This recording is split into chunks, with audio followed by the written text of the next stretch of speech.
Hi, and welcome to the second installment of Frank and Mary here in Westboro, the COVID-19 version, which Shelby and I started last week in order to really inform you as seniors living here in Westboro about what you need to know given the very difficult times that we are now all going through. As you know, if you've seen the show before, my co-host on the show is Shelby Marshall, your wonderful Westboro selectman. And the purpose of this show is to help you as we're trying to help Frank and Mary, my friends who are trying to live in their house until they die and be buried in the backyard here in Westboro, survive all of this. And Shelby, my role, as many of you know, is to provide the comic relief. Shelby's role is to provide the guests and the substance. Shelby has another wonderful guest for us today. Shelby, to whom are we speaking today? Yeah, good morning, Arthur. Thank you, and thanks to our viewers out there. I'm so excited that we have our Director of Youth and Family Services, Kara Presley, with us this morning. Good morning, Kara. Good morning. It's good to be here. Yes. And Kara, it's very nice to meet you. Nice to meet you. Excellent. So we're going to do this show in two segments. Kara's going to join us for a bit of it, and then we're going to kind of transition to maybe some other more general town content. I'll give folks an update on kind of what's going on. We had a Board of Selectmen meeting jointly with the Board of Health last night. So I'll give folks just a quick update, and then Arthur will try to provide some comic relief and other, pearls of wisdom. Kara, thank you for joining us. So let's start with some of the basics as we would with any guest. So what's your role here in the town? And tell us a little bit about Youth and Family Services, please. Sure. I am the director of the town department known as Youth and Family Services. We have a mission at Youth and Family Services to provide counseling and social services to Westboro residents and to promote behavioral health and wellness for the entire community. And my role in that department is to provide counseling and clinical consultation, to supervise our other counselors and our administrative assistant, to help all staff provide resources and information to town residents, and to provide educational opportunities and activities and programs to help people connect and promote emotional and mental health wellness. Excellent. A lot of responsibility. Well, we're Youth and Family Services has been in Westboro for how many years? How long have we had a department? I should know it, but I don't. It's okay. Since 1984. Okay. All right. So lots of changes over those years as, societal changes, needs a change of family, changing demographics in our town. And Kara, you've been on for over a year now, right? A year and a half now. Yeah. Wow. Okay. Time flies. Can I ask how do you coordinate with the senior center folks? Because I know that's so you're doing a lot of things, right? And you're doing like youth and family, but obviously one of the pieces of one group that's pretty stressed out right now are the seniors, right? The folks that I see kind of regularly, right? And I'm one of them. I turned 70 in January, so I'm now an at-risk person, right? One of those people they may be telling to wear one of those N95 masks pretty soon. So how do you coordinate all that? Well, we work pretty closely with the Senior Center, both formally and informally. We are formally involved in Westboro Cares, which is a subgroup of the larger Human Service Alliance. Our department facilitates those groups, and it includes representatives from the Senior Center, and the Westboro Cares also includes folks from a couple of charitable organizations and St. Luke's Outreach. And we work with the Senior Center also individually on a case-by-case basis to make referrals back and forth. We do, despite the word youth being at the top of our title, we do serve all ages, and we consider a family any person residing in resident and we consider ourselves to be pretty young, so that's good. So there you go. Any and all ages. So we work closely with them both on individual cases and to do joint collaboration in the community. Thank you. Great. So I'll go into greater depth on this in the second half of our show, but last night we received this amazing document. Can't read it here, but I'll read the top of it. It's the Youth and Family Services COVID-19 resource list. So I've asked Kara to highlight a few components of this. This list is available on the town's website. But the thing I want to stress to folks, and we certainly appreciate, is that some of our listeners, viewers, may not have access to the internet. We understand that. So I want to emphasize that you don't have to worry about jotting all this down. There are friendly, willing, helpful people happy to take your phone call and get you to the resource that you need. And I'll say this number a couple times today, but Youth and Family Services phone number is 508-366-3090. And maybe our friends at Westboro TV can put a little banner on that at some point during the show. So Kara, tell us a little bit about some of the resources. Let's start with food, because it's probably one of my favorite subjects. Folks right now having difficulty maybe getting out to get food. Financially, jobs have been impacted. Talk to us a little bit about what the Westboro Food Pantry is doing. There are a few sources of food, luckily, in town, I think, to make this a little bit easier for folks. And the Westboro Food Pantry is still very much active in trying to make sure folks are fed. So, unfortunately, the doors to the Westboro Food Bank are closed, as are all town buildings. They're not open to the public. But the food pantry is still actively working to feed families. And they're doing that by mailing gift cards to any of the folks who have been patrons of the food pantry in recent months. Now, if you have not been a patron of the food pantry, you can still take advantage of this resource by calling the food pantry. You will likely reach a voicemail, but that voicemail is being checked and people are being called back on a daily basis. And you can talk to Phil or Donna and ask them to put you on the list of families to receive a gift card. And it's my understanding that those are being sent out on a monthly basis and likely to be sent out mid to late month. Great, thank you. And the food pantry number is 508-366-3007. So again, we have an amazing food pantry. They do provide amazing services on, if you will, good days, and they really have stepped up.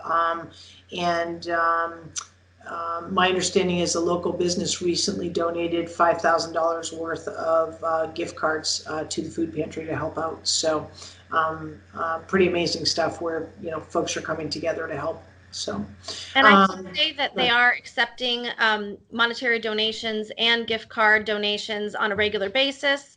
The town clerk's office is open by appointment right now, and if you happen to go into the town clerk's office, you can take your donations there, or you can mail the donated gift cards or monetary donations to the food pantry P.O. box, and perhaps I'll let you all list that address as well. Sure, and it's P.O. Box 502 if you wanted to make a donation in Westboro. So our audience does extend to younger families. If you would share a little bit with folks, if they're not already tapped into the free breakfast and lunch programs that are continuing through our school system. There are free breakfast and lunch programs available to families who are eligible for free and reduced lunch during the regular school year. On every weekday in the mornings, lunches are available to pick up for families who are eligible from 9 a.m. to 9:45 a.m. at Hastings School and at the Westboro High School. And if you need delivery of those meals are also available. And in order to arrange that delivery, please call the principal of the school where your children or grandchildren attend. And we can provide on the resource list that Shelby has been referencing, we do have a list of all the contact information for those principals. But I want to add that if you do not think that you're eligible for one of these programs, please don't let that get in the way of you seeking help. If you call our number, 508-366-3090, and talk to me or one of my colleagues, we will most likely be able to connect you with a resource to help you with food. Great, excellent. I think most of our seniors are well aware. It's been actually, I think, very well publicized about the early senior shopping hours. That's actually why we do this show at 11 o'clock. We're taping it because Arthur has to get out and do his shopping early in the morning. Right, Arthur? There are benefits. It seems that Arthur is frozen. Or Oh, Arthur, we can't hear you. Hold on, we have a technical glitch here. Okay, he's going to get some assistance, and we'll tease him while he's away. Kara, if you because we're taping this, so the show must go on. So Kara, can you talk to us a little bit about the kind of maybe some of the calls you're getting, if you will? Again, obviously not maintaining privacy and all, but what kind of are you seeing a trend in calls through the counseling and services sector of your work since COVID has come around? Well, we certainly are seeing calls asking about things like food and monetary support. And when people are stressed about meeting their basic needs, I think there's a bit of an echo. There's a little bit of an echo. Aiden, are you hearing that okay? Sorry. Okay, so Brett, go ahead. I'm sorry, Kara. Keep talking. We'll work through it. Sure. So we are getting calls of an assortment right now, but certainly we are getting calls about people's stress related to worries about food and finances and such. And that then we know very well leads to a great amount of emotional distress as well. In addition to that, the clients that we have continued to serve providing phone-based services are talking to us about the strain on their own lives and the emotional distress that the COVID-19 pandemic and the shelter-at-home orders have been causing for them. And in addition to the specific calls that we're getting, we're also hearing from our communities online and our networks throughout town that folks are just kind of reeling emotionally and psychologically, not really knowing how to handle this. But we certainly are seeing a new kind of distress that seems to be rather universal. Right. Well, and I think, I think what's important, for our viewers to understand is, certainly your mental health is in some ways as important as your physical health, right? And, feelings of uncertainty and fear and hopelessness and frustration and anger are all sort of natural outgrowths, if you will, of what we're all facing. So I think it's important that we're able to talk about that. Can you maybe give us a couple minutes of thoughts on some simple coping skills for those that are feeling really isolated, particularly our seniors? Well, I want to reinforce that having a whole range of emotions and distress is very normal at a time like this. We are all experiencing a community level trauma, and when our brain doesn't know if they're going to be safe and doesn't know what's going to be happening, it responds in a way that causes us to have all kinds of changes to our mood and our physiology. It will be very normal for folks to be experiencing high moods and low moods. I wouldn't be surprised if people are feeling more exhausted than usual, even if you are sleeping plenty. And I wouldn't be surprised if you're finding yourself more short-tempered, easily startled, or really kind of numbing out or feeling a little bit of nothing. All of those are normal responses to a traumatic experience, which is what we're having. So the best ways to cope with that are to do a few things. Focus first on your physical well-being. Make sure that you are eating healthfully and regularly. Don't skip meals. Be sure that you are getting an adequate amount of sleep. If you feel like taking naps, go ahead and take a nap. Now, that doesn't mean to sleep all day or to not get out of bed. I also think that a very healthy thing to promote our mental health and our emotional well-being is to create some routine in our lives.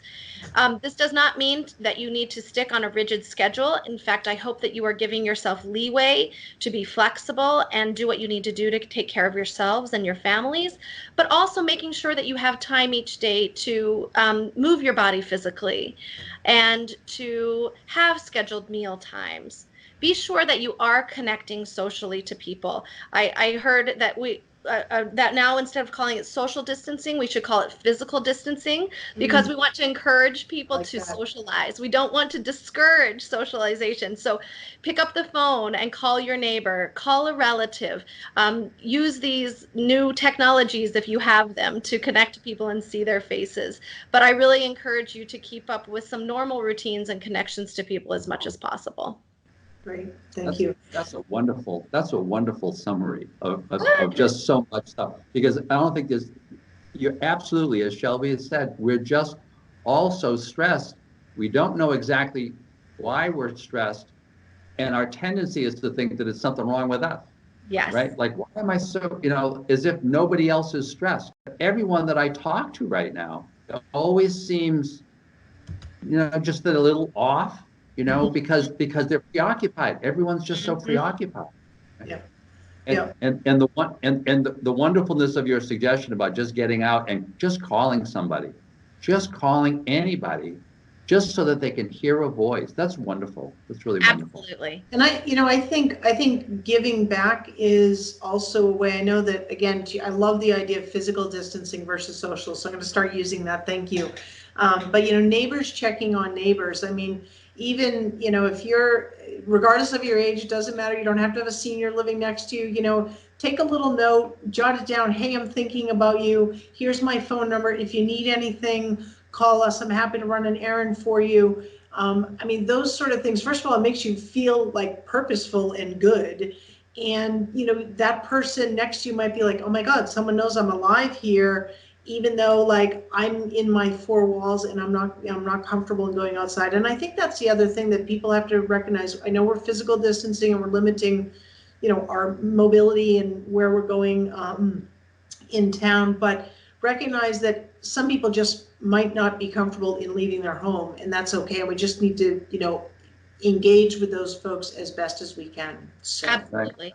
And I want to offer, I know we need to wrap up this segment, but I want to offer for any of you who don't know who to call or don't have someone to call or just want an additional voice, please feel free to call us. We are here to provide support over the phone in whatever form that might take and to connect you with resources. So please don't hesitate to call us at 508-366-3090, and we'd be happy to talk. And one of the reasons why we wanted you on was just so that people could see your face.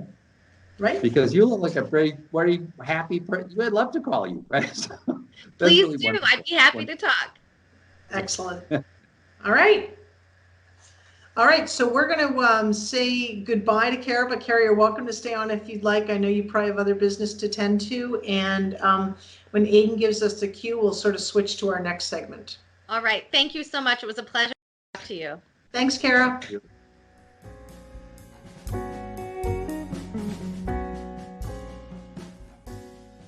Okay, so welcome back, Arthur. What a great guest she was, huh? Kara's awesome. Just terrific. So I wanted to give the community a quick update. The Board of Selectmen and Board of Health are now hosting weekly joint meetings. Those are available, of course, through Westboro TV streaming or through cable channels. But just give a quick update of some of the highlights of our meeting last night. First of all, I do want to update the community that as of March 31st, we do have 14 cases of COVID positive in our community. 10 of those are confirmed and currently in quarantine or isolation, and 4 have been removed from quarantine or isolation. 10 are male, 9 are female, and they're distributed across a whole range of ages. All of this information is available through our town's website, right at the top, COVID-19, and there's a whole list of resources, including these reports coming up from the Board of Health. One of the exciting things I thought that came out of our meeting last night was that our town manager is forming a task force for the purpose of identifying Westboro residents whose needs are resulting from COVID-19 and to create a community response for those needs. So we touched on this a little bit with Kara, but it's the task force will be made up of municipal departments like Youth and Family Services, the Senior Center, 2 selectmen, public schools, the Westboro Cares Group that Kara mentioned, Interfaith the Interfaith Clergy Group, and for the purpose of identifying, are we meeting what are the needs? Who are the volunteers that can help, and kind of where are our gaps? And it's not to recreate the wheel. There are a lot of groups already out there doing great work.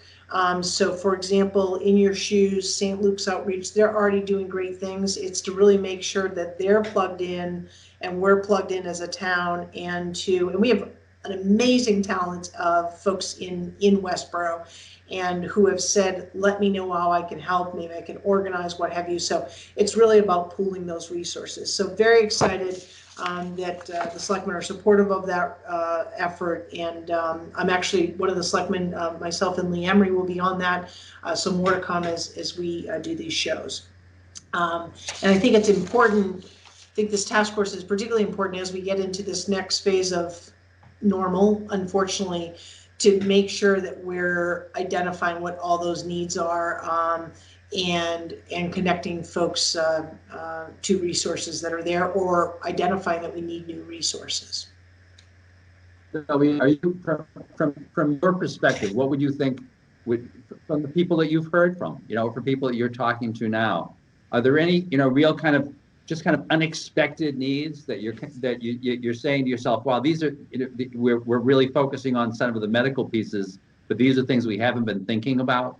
I'm just wondering. I mean, at this time, no, because I think our town's response has been amazing. I think that, even to the point where our senior center buses are still offering transportation, maintaining physical distancing to those that, don't have transportation.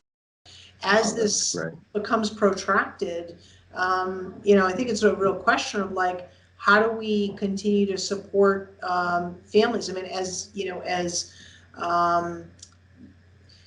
an employer, if you're an employer, you're employed and you're living here in Westboro, and as your job changes, as you may lose your job or your savings start to dry up, it's a question of those are going to be more people that are going to be raising their hand to say, I need some help. So I think that as this becomes more protracted, that's what this task force really needs to anticipate. What are the needs now? Are we okay? But what do we need to address going forward? And I suppose that's the real challenge. Just as to some extent, we feel like for various reasons, the COVID kind of caught us by a lot of folks by surprise. Well, that's great that you're really trying to plan ahead, because you're realizing you can now start kind of imagining what that world is going to be like after this bump, right? Right. But it's not going to be the old normal. It's just not going to be the old normal, right? So the question is, what is that new normal really going to feel like? Yeah. Right. I was having a conversation. My mother-in-law lives downstairs, as I think you know, and I was talking to her about, her going out shopping and the importance of her being able to, when she goes out, she's really got to prepare for what does she need to do. And she might have access to gloves and a mask if that's what she felt like she wanted to wear out, but a lot of people don't. So, is that something that as a community, I know that they're scarce right now, but should we be providing those with folks so that they can continue to feel productive and do their errands and that sort of thing? I don't know. It's a simple example, but even just walking her through, okay, you got to get gas. You should, have something on your hand. These are just things that I think sometimes people may or may not be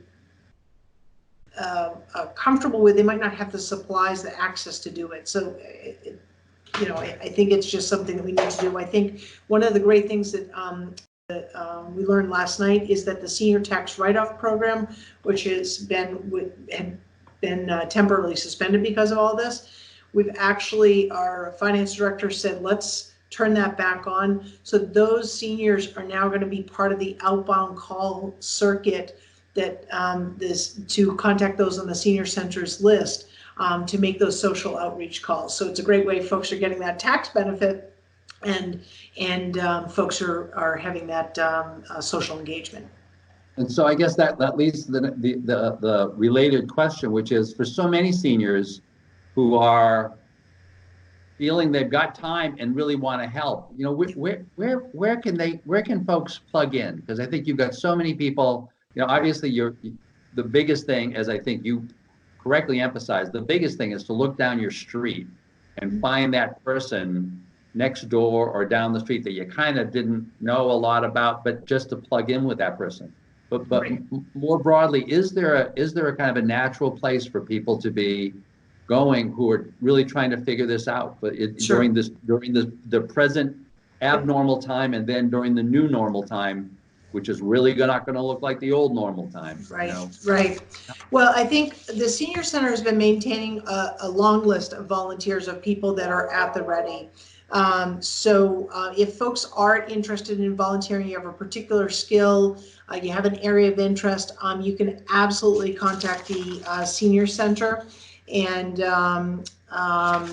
for folks that need that phone number, it's 508-366-3000. Let them know you're willing to volunteer. I think that's the challenge, and a little bit of frustration that I'm hearing from the community is like, I'm ready to help.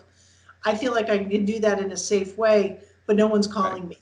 And so that's really what this task force, you know, really needs to sort of aggregate and collect, and then figure out how to do, you know, to do that, so that we don't have folks kind of, you know, there's nothing worse, you know, sort of in saying, well, I offered help, but no one called me, right? I mean, No one.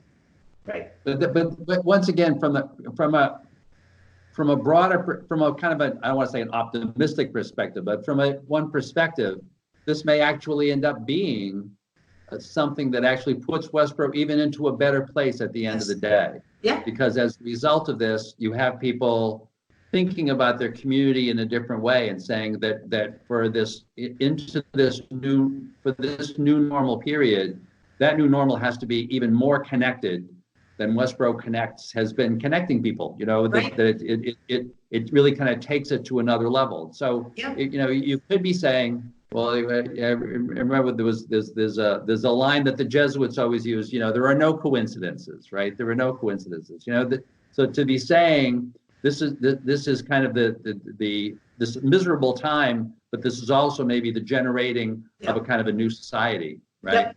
And a society that's very community based, you know. So Arthur, we already have our, I'm going to just quickly transition in the interest of time. You're absolutely right. We'll have more updates coming on the task force. People are just calling you to sign up right now. They Sorry. keep calling. Sorry. It's great. But our next guest is going to talk about something very near and dear to many folks' heart. We're actually going to have a veterinarian on who is a resident to talk about pets and what they're feeling during this time and maintaining their health and your sanity. So special guest next time. And so it's not just elderly pets. It's like pets of any age. Right. And, Pets. yeah, and any great. species. That's great. So Shelby, thanks a million. Thanks a million to the folks at Westboro Cable for being willing to do this. We hope that this is providing you with some, you know, great information and answers to some of your questions. So once again, folks, I hope that you're finding these useful during this really difficult time. We will look forward to seeing you on the next installment of Frank and Mary here in Westboro, the COVID-19 version. Thanks very much for joining us. Great to see you, Arthur. Take care. Bye-bye.